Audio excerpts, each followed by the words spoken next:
Hello everybody, it's me Angelo Martin with another Quickcast. Now since the release of macOS 10.15.4, we have seen more new features available to the macOS platform. Now the next few episodes will be focused not only on the new features of macOS 10.15.4, but also some of the current features as well as looking at some of the hints and tips around the macOS 10.15 Catalina. So guys, a major new service where we can now share folders within our iCloud drive. So now you don't have to use an additional cloud service to do this specific use, as in my case where I used a Dropbox just for this purpose.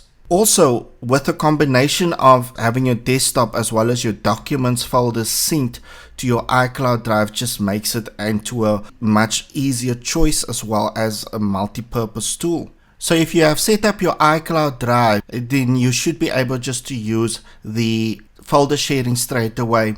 If not, then you can go ahead and set it up by going to your system preferences, putting in your Apple ID and your password, and activate your iCloud drive in your iCloud preferences. You can also go to your iCloud drive, and in your iCloud drive you can switch on your desktop and document sharing. This will now take your desktop and documents folders and then move it into your iCloud drive. Given the reason why you will see that my desktop and my documents is not sitting in my favorites but sitting in my sidebar under my iCloud, as well as the actual folder sitting within my iCloud drive.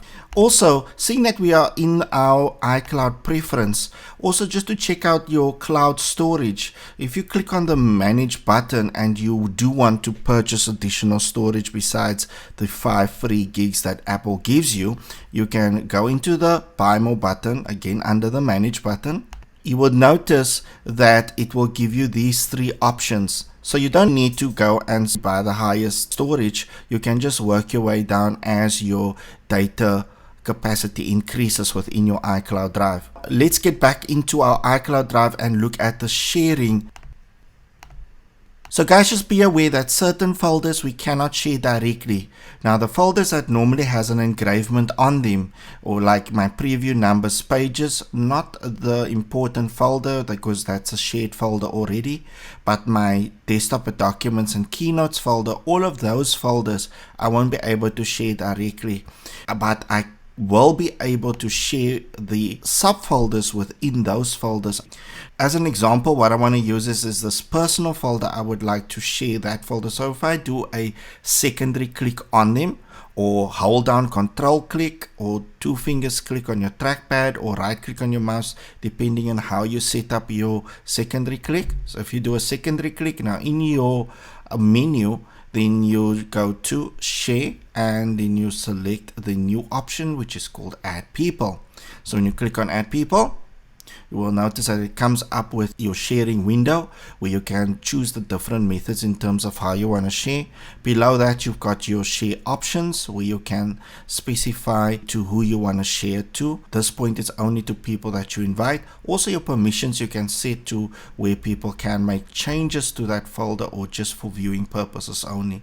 Now in my case, I would like to share this by using the copy link option. So now I've got an option, if I select the copy link, to send it to people specifically, and the people that I will send it to is within the sharing identifier, either by typing in the email address or the contact number. Keep in mind the email address, even the contact number that you're sending it, must be associated with the recipient's Apple ID.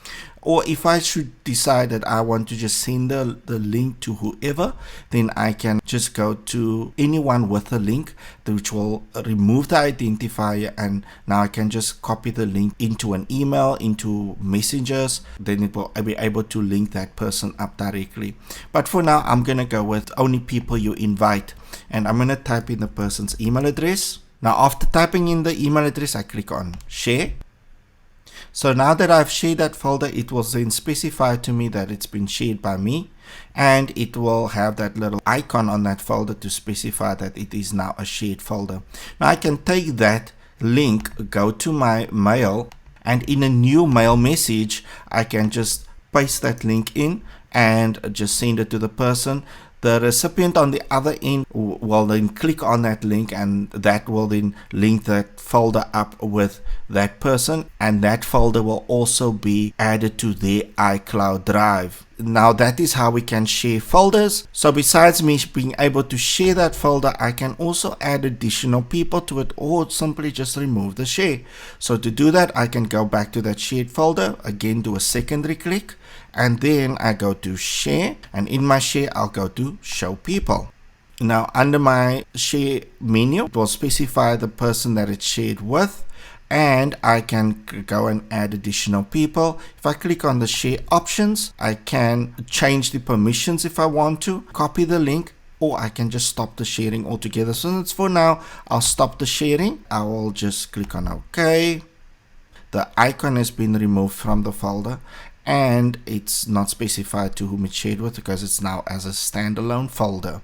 Another cool addition to the iCloud folder sharing is that we can collaborate with our Keynote numbers as well as our Pages documents by just adding it to a shared folder. So if I should now go into my shared important folder, and yeah, I'll see that there's a Keynote presentation. If I should open that Keynote presentation, keep in mind that this Keynote presentation has not been set up as a collaborative document. However, because it's sitting in a shared folder, it will automatically convert it into a collaborative document, and here I can see to whom it was collaborated with, who is the person that this folder has been shared with. So an easier way just to collaborate documents or multiple documents by placing it in the same shared folder. So that is the new folder sharing feature within the iCloud Drive. So guys, hope that you enjoyed this episode with me, Angelo Martin. Stay safe out there and sharp sharp.